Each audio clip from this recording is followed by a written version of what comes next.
Bataan, being a peninsula, covers 137,298 hectares and has a population of around 760,000.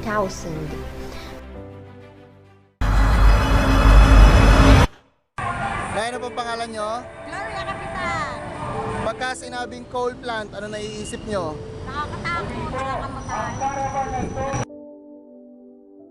And is home to 4 coal power plants and 2 open coal storage facilities. 184 megawatts plant owned by Petron, 600 megawatts plant owned by San Miguel Consolidated Global Power in the town of Limay, and a 600 megawatts plant owned by Ayala and SIT Global, and another 1,200 megawatts in the town of Maribeles. Meanwhile, another 1,200 megawatts coal plant owned by San Miguel Consolidated Global Power and Meralco in Maribeles is still under construction. Aside from the coal power plants, there are 2 open coal storage facilities located in Maribeles. One is in Barangay Sisiman, which Sea Asia Nectar Port Service, a tandem of Filipino-owned Sea Asia Logistic, Philippines and London-based Nectar Group owns. Nay, ano pong pangalan nyo? Gloria, Kapitan! Pagka sinabing coal plant, ano naiisip nyo? Nakakatakot, nakakamatay. The other is in Barangay Lucanin, where Ate Gloria resides, and is owned by Limay Bulk and Handling Terminals and Seafront Shipyard Port Services Incorporated.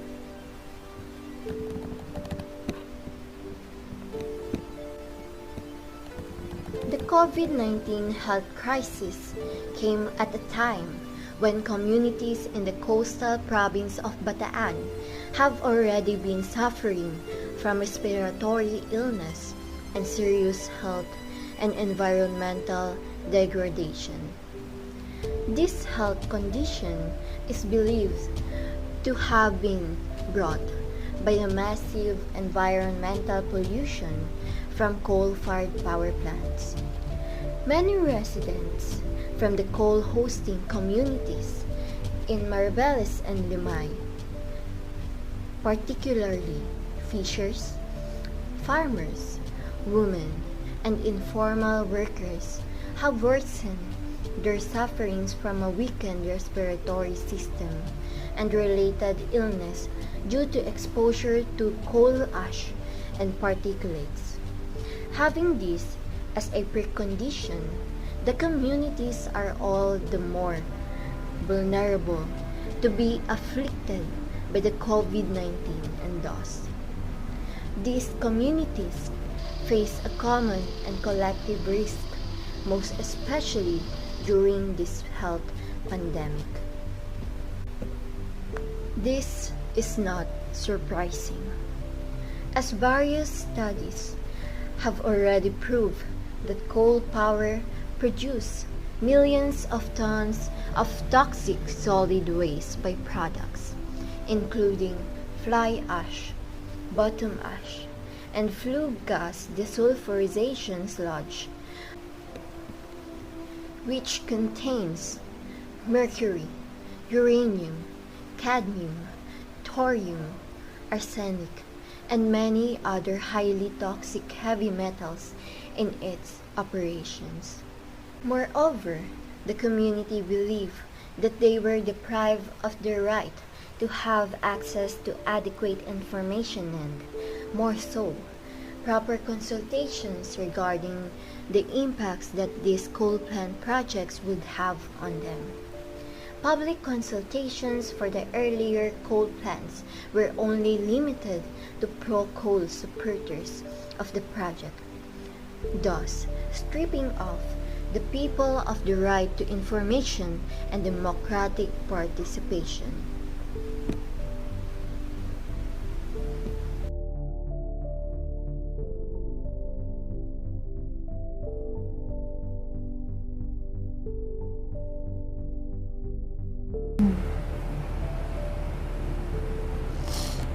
Lahat ng taga-barangay, pumirma dyan para matuloy yan. Pati kapitan, pumirma dyan para matuloy. Against kami dyan.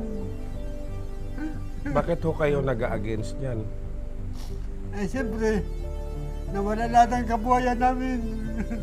Palayasin pa kami. Tapos palalasin kami.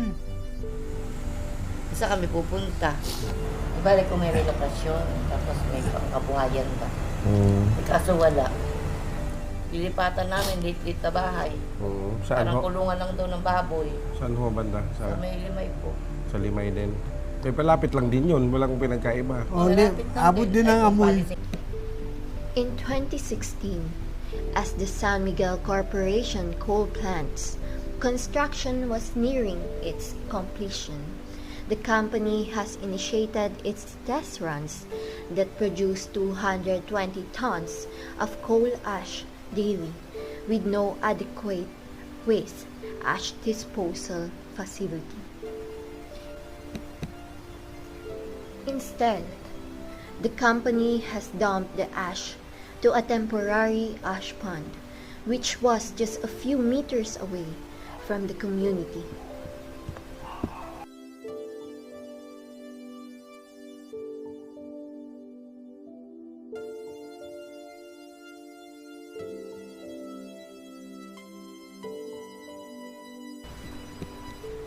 This situation has turned into a public health nightmare, as the ash has covered the whole community and the once brown soil has turned ashen white with so much exposure to coal ash.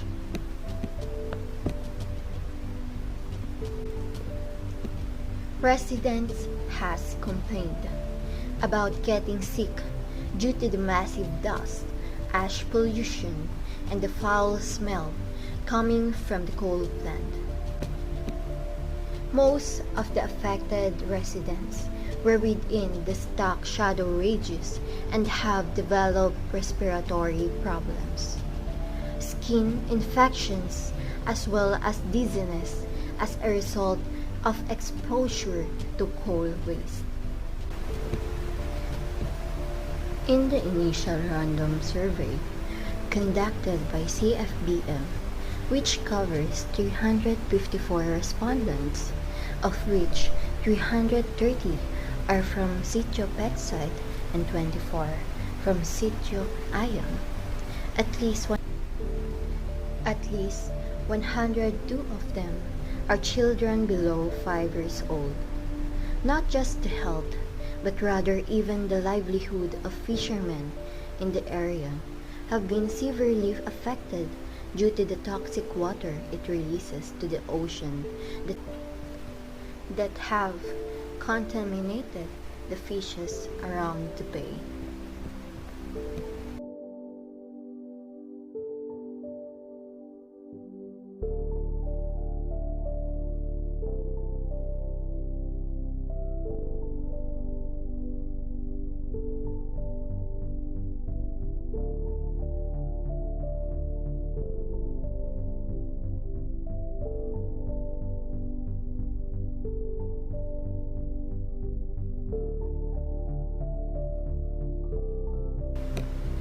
The Field Epidemiology Training Program, or FETP, of the Department of Health conducted a review of the current health and environmental situation in Limay, Bataan on January 13, 2017, following the reports of increasing cases of upper respiratory tract infection, or URTI, made by the organization in the area from the Regional Epidemiology and Surveillance Unit 3,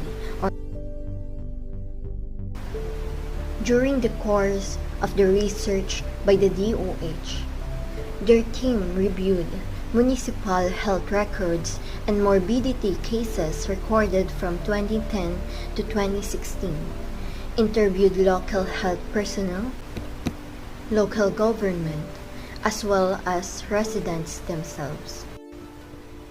Afterwards, an environmental survey of the area around the Limay Power Station was also conducted in order to assess sources of air, water, and soil contamination. The research concluded that the stench and ashes emitted in the power plant were the source of complaints of respiratory and skin illness from the household members of the barangay residing near the power plant. Following findings that coal ash and odor from the nearby PBR, which has stored and maintained coal reserves, have contributed significantly to URTIs. It then adds that further health assessment and testing are needed to determine if there is an unusual increase of illness in the affected barangay and its relation to the plant. After the Limay Power Station has become operational.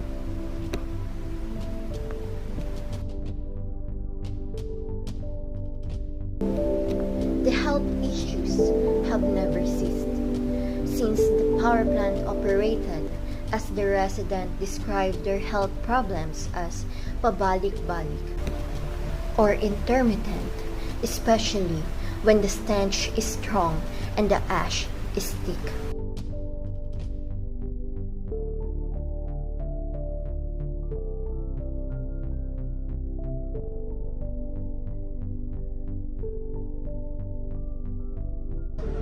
Ako si Julina Santarita, taga Lamao, Limay, Bataan.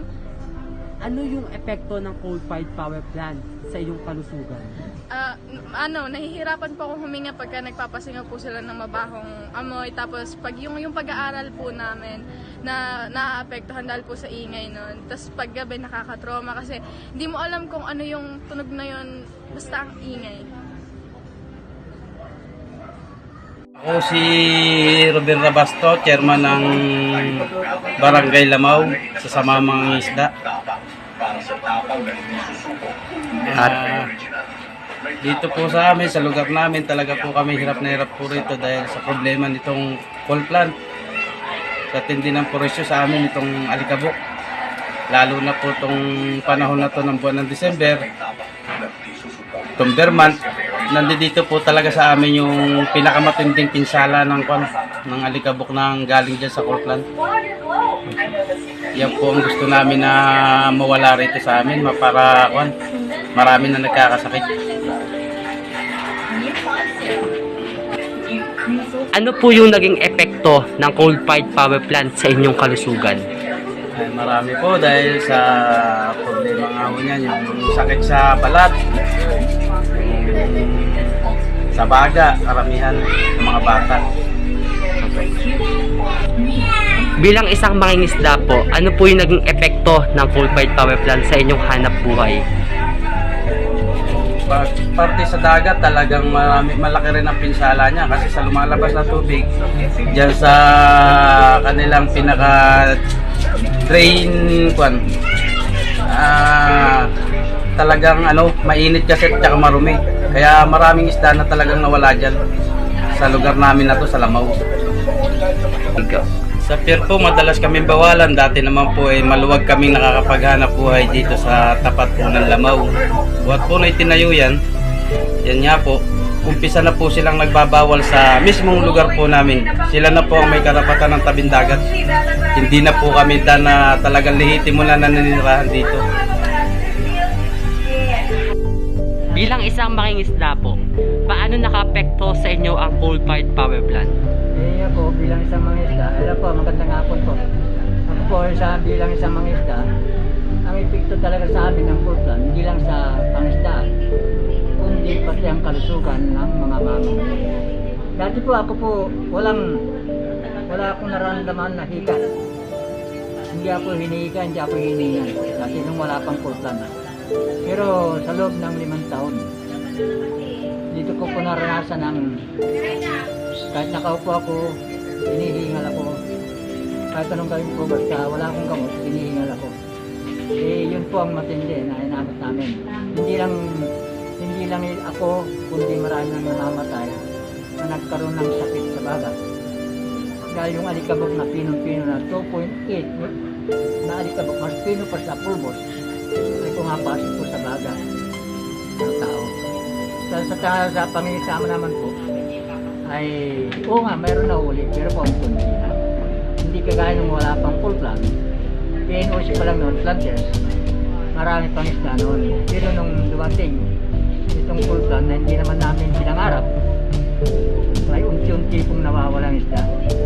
May panahon po, hindi ko lang po na-record so na ilagay yung pizza. Nung nakarang linggo lang, malakas ang ulan, nagpalabas sila ng maitim na tubig sa kanilang drainage. Yun po, hindi ko lang na-record dahil malakas ang ulan, hindi ako nakababa sa dagat. Kaya hindi po ako nakapag-record. Pero kung tutusin, na-record namin yun para mayroon kaming datos. Kaso hindi po. Pero natanaw ko po sa laot. Mula sa bahay ko po, natanaw ko sa laot. Yung buka nila ng tubig ay super ang labo. Yun po ang inala ko, may kasamang chemical. Yun din po ang araw na nangunti ang uling isda at nawala po yung nahuli nilang isdang magaganda. Puro maliliit na isda, pero yung magaganda na wala po. Ganun po kung pag inabot ang isda na masamang tubig, lumalayo yan, naghahanap po ng magandang timpla ng tubig. Sa nung araw po, kahit na sa loob ng 2 oras na pumalakay namin nung araw, marami na kami nahuli. Yung 5 kilo, na kilo, meron na. Pero ngayon, magkapong ka. Kahit 3 kilo, wala pa. Sa hirap. Pero meron din, no? Kahit pa paano. Yun lang po. At hindi lang yun. Dahil lalo na to. Itong napipintog na pagkukwari sa dagat. Paano po ang karagatan? Kung ito ay gagawin nila talagang yung sisirain, paano yung malilit? Mamamayan. Paano yung susunod na generasyon? Kagaya itong mga kabataan na to na nag-i-interview po sa amin na may naunang generasyon. Sila na po magmamana ng palakayan na to, ng karagatan. Ano po yung epekto ng coal-fired power plant sa inyong kalusugan? Matagal akong hindi hinihiga, pero nitong nag-start na sila, panay-panahika ako. Pati bubong namin, puro puti yan, halos. Yun, ang ano ko sa akin. So nagkasakit po kayo nung nagkaroon ng coal-fired power plant? Ay hindi nyo naman po siya naranasan dati? Hindi. Dahil sa tagal namin dito, hindi kami nakakadana sa mga ganyan. Simula lang nung umpisa yan. Kaya nga nakikipaglabang kami kung saan kami pupunta ni Katere. Mihingi ba kami ng, siyempre, yung mabawasan yung epekto sa amin.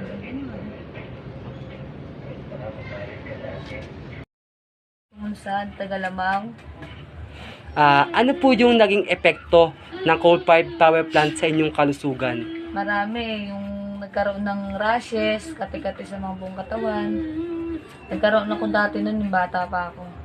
Pero yung tumagal-tagal lang ginamot ko, kung ano lang gamot ko, yun, nagumaling-galing naman din.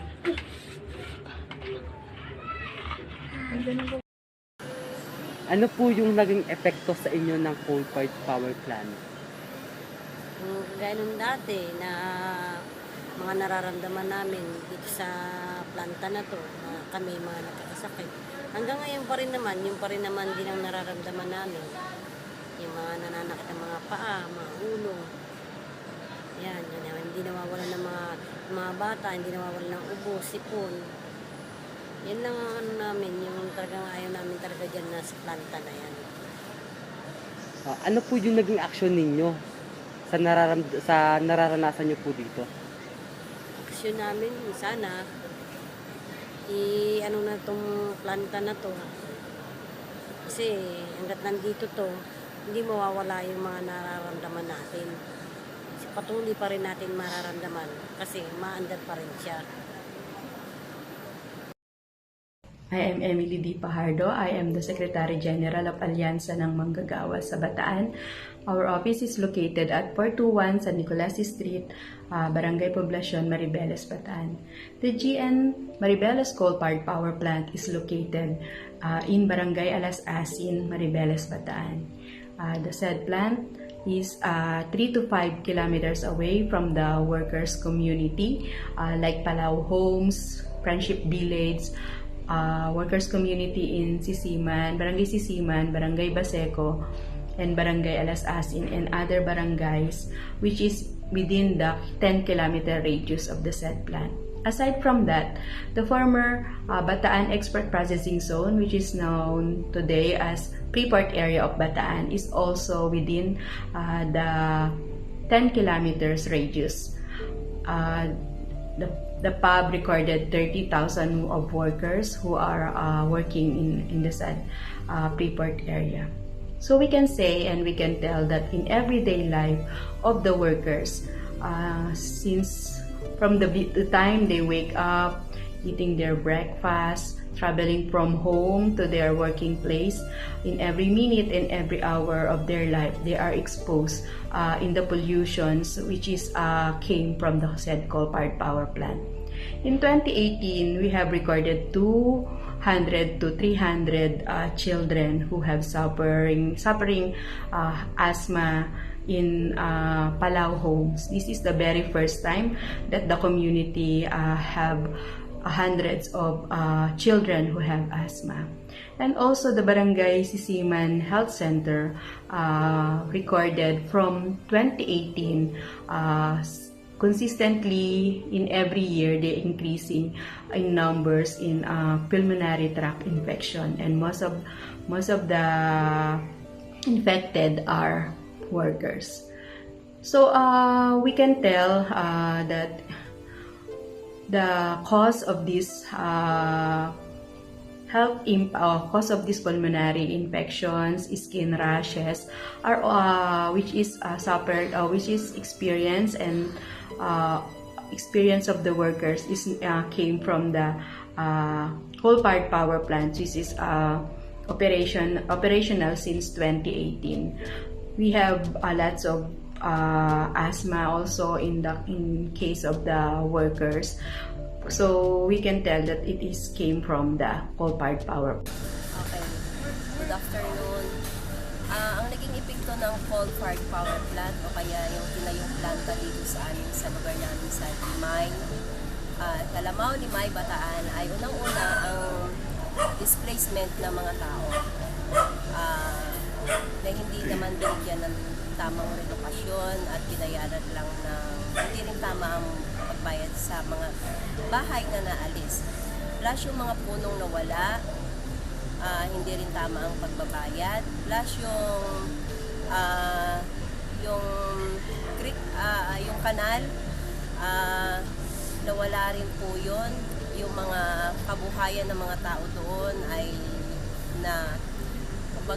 naapektuhan.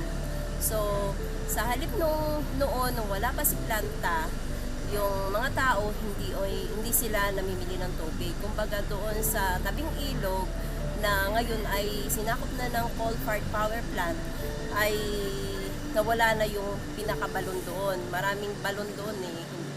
Hindi ko lang maano kung ilan, 2 o 3 balon ang nandoon.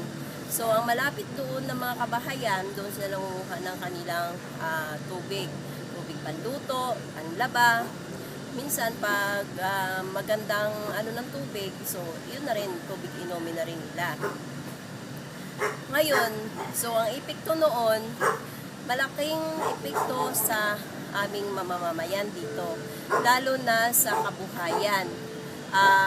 Yung mga puno namin, dati ang magbunga yung mangga ay marami. Ngayon, magbunga man siya, pero mas maraming may mga sugat. Tapos, ang gulay, pagtatanim ng gulay, doon mismo sa ilog na yun, maraming makukuhang mga kangkong, mga gulay, gabi, ganon. Yun ay isa ring dagdag kabuhayan ng aming mga dito, kababaryo. Yung epekto nito sa aming kabuhayan, katulad ng dahon ng mangga, nagkakaroon siya ng butlik-butlik. Para bang pulugo. Ganun siya ang epekto sa dahon ng mangga. So, ibig sabihin nito, sa puno pa lang o sa dahon ng mangga ay may epekto na how much more na sa tao. Kung ano ang maging epekto nito. Hanggang ngayon, ang gobyerno namin, wala pa rin ginagawang maging action kung ano ba talaga ang dulot ng coal-fired power plant sa kabuhayan ng mamamayan at sa kalusugan ng tao. Wala pa rin scientific result kung ano ba talaga ang epekto nito sa mga tao. Ang mga taong naalis dito, so wala pa rin hanggang ngayon wala pa rin sapat na relokasyon. Kumbaga, dito pa rin sila tumira. Kumbaga, malapit lang din pa rin dito sa planta. Tapos ang dating kabuhayan ng mga tao na nagtatanim lang dito dati, ngayon, namamasukan na rin sa isang construction, basta kung ano yung pwede nilang pagkikitaan. Sa halip noon na dito lang, masipag ka lang, mabubuhay ka na sa pagtatanim at pumunta ka ng tabing ilog, may makukuha ka ng pang-ulam. Survive mo na yung pang-araw-araw mo na pangangailangan.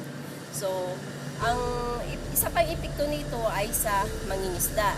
Yung mangingisda naman, naapektuhan din sila dahil ang drainage din ng coal-fired power plant ay papunta rin sa dagat. So, isa rin silang naapektuhan. Apektuhan din yung aming tubig. Dahil libre din ang tubig ng Lamaw. Dati kasi meron din mga free-flowing. Mula nang tinayo ang coal-fired power plant noong 2015, ang kanilang earth moving, and then natapos ng 2017, I think 2017, yun na, unti-unti na nawala ang free-flowing. At unti-unti na rin, mayroon ng epekto sa amin. 2016, nagkaroon ng like pa yung pumutok na bulkan, parang ganong sistema. Kasi ginawa nilang nag-operate sila na wala silang totaling tambakan ng kanilang ash. So, si gobyerno namin noon pumayag na walang tambakan. So, patuloy napiktuhan ang aming mamamayan, nagkaroon ng sakit sa balat, sakit sa baga, at hanggang ngayon, kahit sabihin mo na meron silang tambakan, pero hindi pa rin sapat doon sa kanilang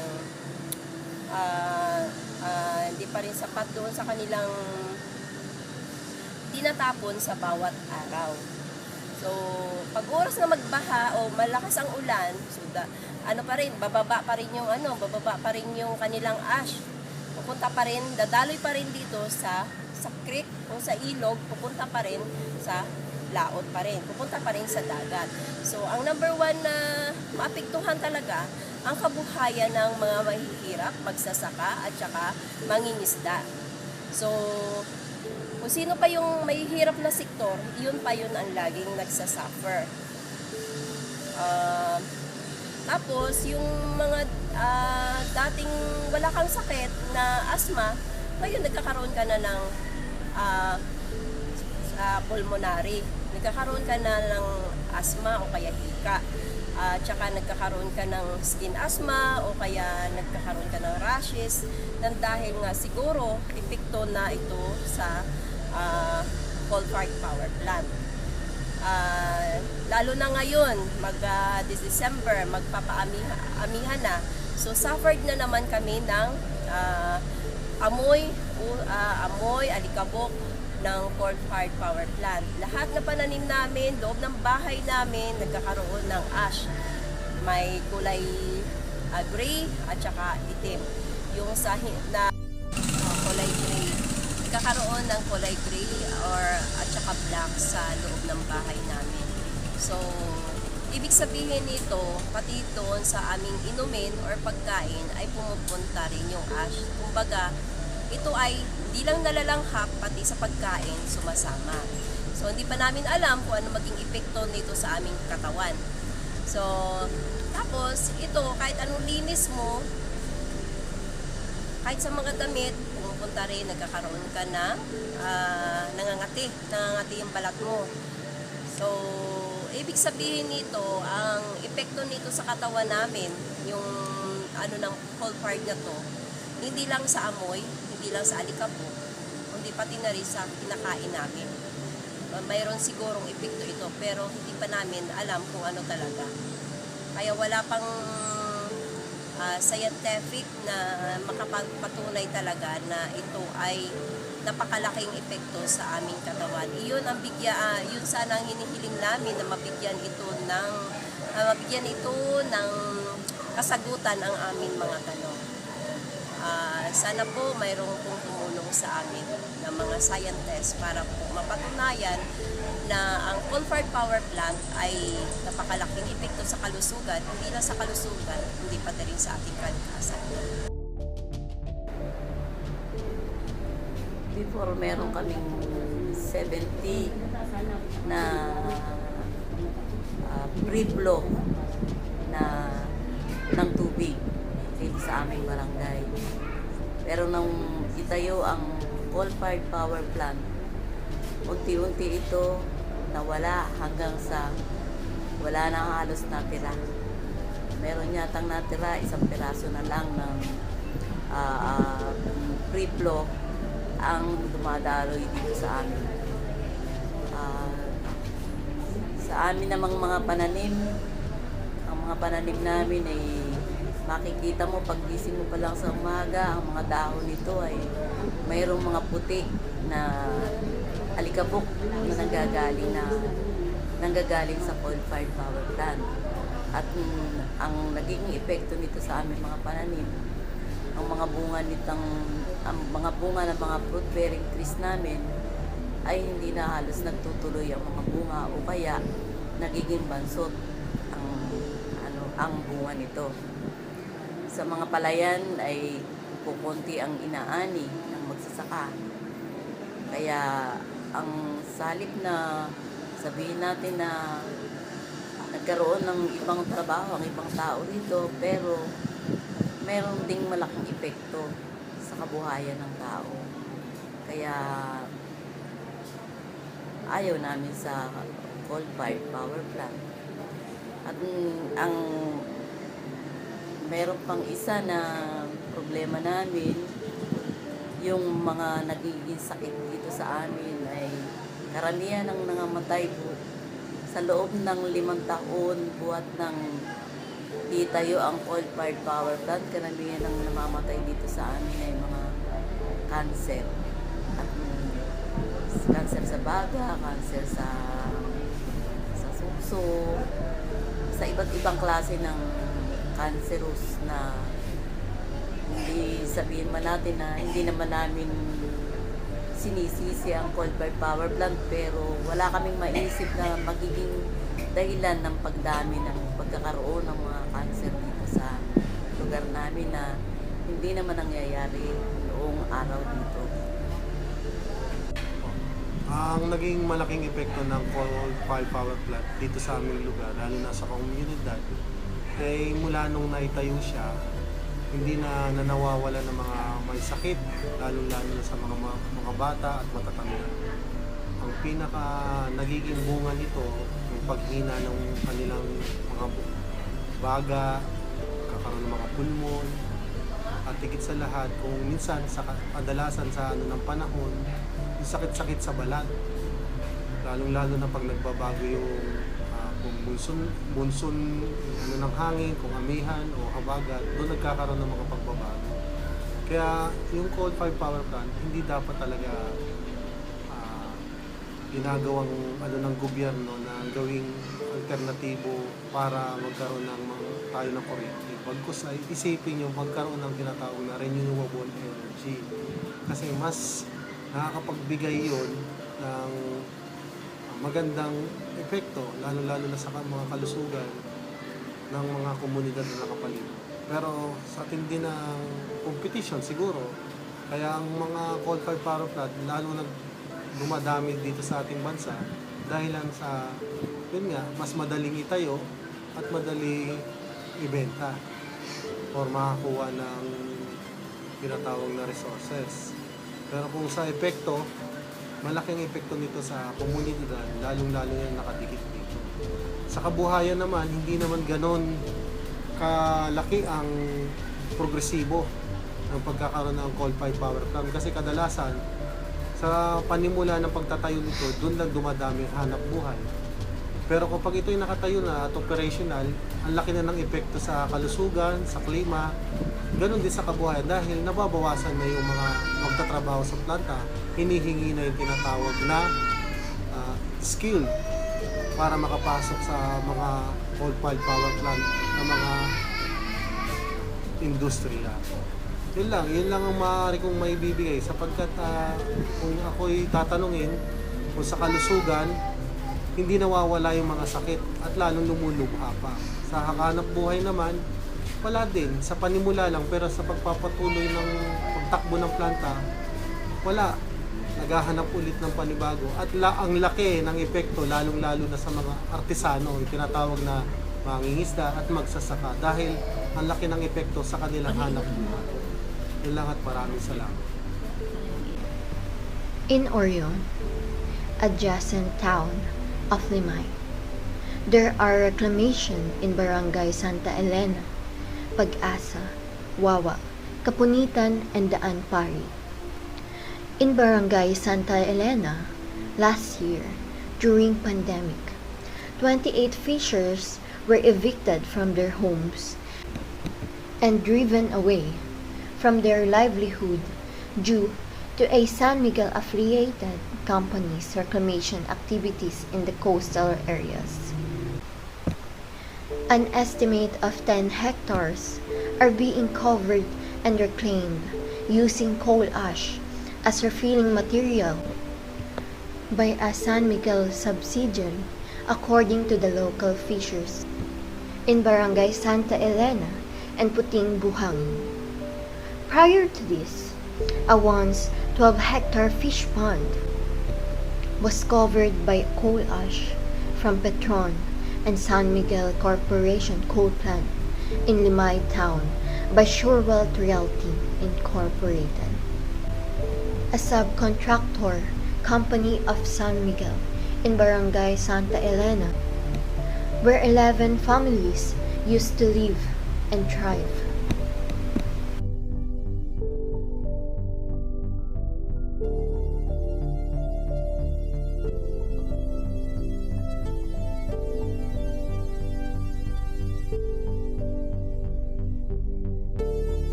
The projects mentioned, which mostly are ongoing, were pushed through despite the lack of due diligence from the company and dubious economic gains at the expense of the environment and public health.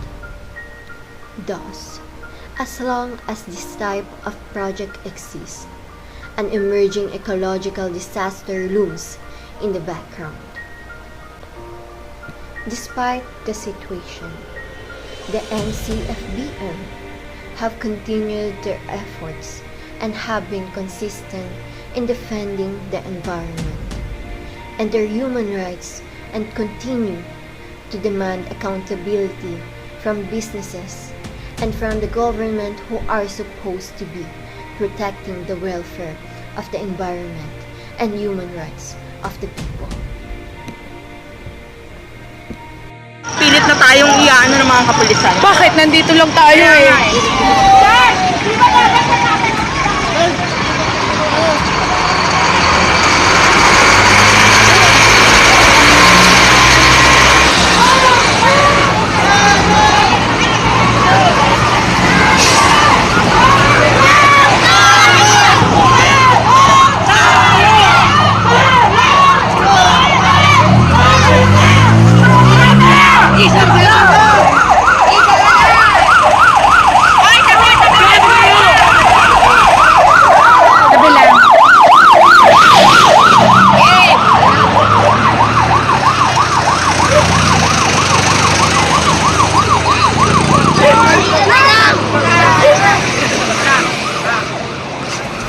Kila, Daisy. Sabihin mo umurong ng konti.